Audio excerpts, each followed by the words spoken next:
Special میں ایک بار پھر خوش آمدید. ہم لیاقت بلوچ صاحب سے اور مسلمان بلوچ سے ان کی زندگی کے مختلف حوالوں سے جاننے کی کوشش کر رہے تھے. عیدی کا جو اہتمام بالکل ہوتا ہے وہ دیتے ہیں, اور ہم نے اسٹینڈرڈ بھی بنایا کہ کون سی جماعت میں بچہ پڑھتا ہے اسی حساب سے اس کو عیدی دیتے ہیں, کہ جیسے جیسے بڑا بچہ ہوتا ہے اس کی خوشی بھی ضرورت بھی عید والے دن زیادہ ہوتی ہے, تو ہم اسی حساب سے جو ہے وہ نوٹ دیتے ہیں. 10 سے شروع ہوتا ہے اور 5000 تک جاتا ہے. اچھا, تو تازہ سر آپ تازہ نوٹ کڑک نوٹ منگواتے تھے؟ یہ بالکل اس کا خصوصی طور پر اہتمام کرتے ہیں کہ بھی چاہے وہ قیمتاً کم ہو لیکن نیا تو نوٹ ہونا چاہیے. نوٹ نیا ہو. عید پہ تو ویسے ہی کڑک نوٹ ہی اچھے لگتے بلکہ ہیں. لیاقت صاحب محترم تو جو ہے کہ بچوں کے اندر بہت زیادہ جو عیدی جو ہے کہ وہ دیتے بھی ہیں. اور جو آپ نے کہا ہے کہ چاند رات کو جو ہماری ایک بڑی بچوں کی جو ایکٹیویٹی ہوتی ہے کہ لیاقت صاحب انویلپ کے اندر جو ہے وہ بچوں کو عیدی دیتے ہیں. اچھا. تو ہمارے جو بچے ہیں رات کو وہ دادا سے پوچھتے ہیں دادا آج عیدی نہیں بنانی, تو پھر یہ ان کے ساتھ سارے بیٹھتے ہیں بچے اور وہ پورا اس کا اہتمام کرتے ہیں. یہ ایکٹیویٹی شام کو ہوتی ہے. تو جیسے سر آپ کی روٹین ہے عیدی کہ بھئی اپنا 20 روپے والے نئے نوٹ, 50 روپے والے, 100 روپے والے اور 500 روپے والے یہ نئے نوٹ لیتے ہیں تاکہ اسی کے مطابق لوگوں کو دیے جا سکے. کھانے میں کیا پسند ہے؟ عید کا موقع ہو, خوشی کا موقع ہو تو اس پہ خاص پکوان بھی بنتے ہیں. کچھ یقیناً آپ کو بھی کچھ پسندیدہ پکوان ہوں گے جس کی آپ فرمائش کرتے ہیں بیگم صاحبہ سے یا گھر والوں سے کہ یہ بس بنایا اگر آج؟ پکوڑیاں دہی پکوڑی ہو تو وہ مجھے اچھی لگتی ہے, اچھا. یا اگر چاول ہے تو چاول کے ساتھ پتلا شوربہ جیسے وہ مرغی مجھے کا اچھا شوربہ؟ لگتا ہے. باقی تو جو ہو کھا لیتے ہیں.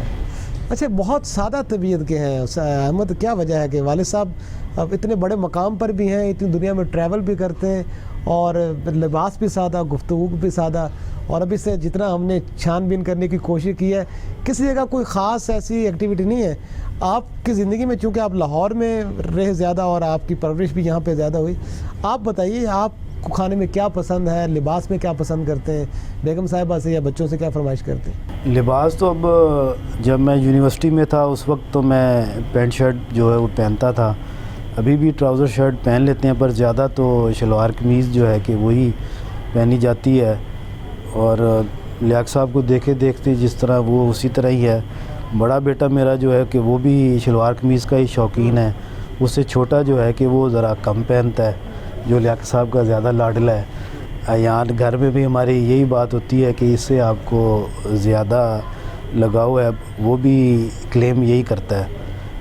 کھانے کے اندر جو دال چاول جو ہے کہ وہ پسند ہے. دہی بڑے جیسے لیاقت صاحب کہہ رہے ہیں کہ وہ بھی پسند ہیں. باقی عید کے اوپر اچھا اہتمام ہوتا ہے, گھر میں بنتا ہے.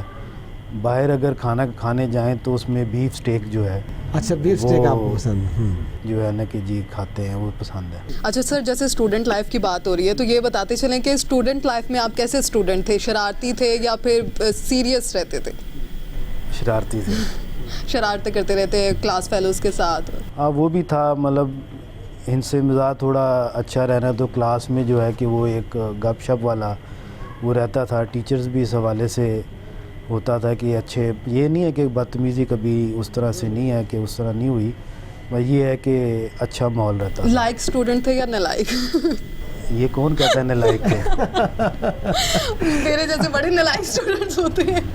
آپ ہم سے بلوانا چاہ رہے ہیں پر ہم نہیں مانیں گے. لیاقت بلوچ صاحب آپ یہ بتائیے گا, عید پہ بہت سے لوگ ہیں جنہیں ہم مس بھی کرتے ہیں, یقیناً والدین نہیں ہو, ان کا مقام کچھ اور ہے, لیکن ایسے دوست جو قریب نہ ہوں اور ان سے ملنے کا جی چاہتا ہو, جس کو آپ فون کرتے ہوں, کسی کو اسکائپ پہ لے لیا یا واٹس ایپ پہ ویڈیو کال کر لی, کوئی ایسا شخص ہے دنیا میں جس کو آپ مس کرتے ہیں اور اس سے رابطہ بھی کرتے ہیں؟ کئی سال ہیں, کوئی میرا خیال ہے کہ 1,500-2,000 کے قریب تو ٹیلی فون آ جاتے ہیں نا.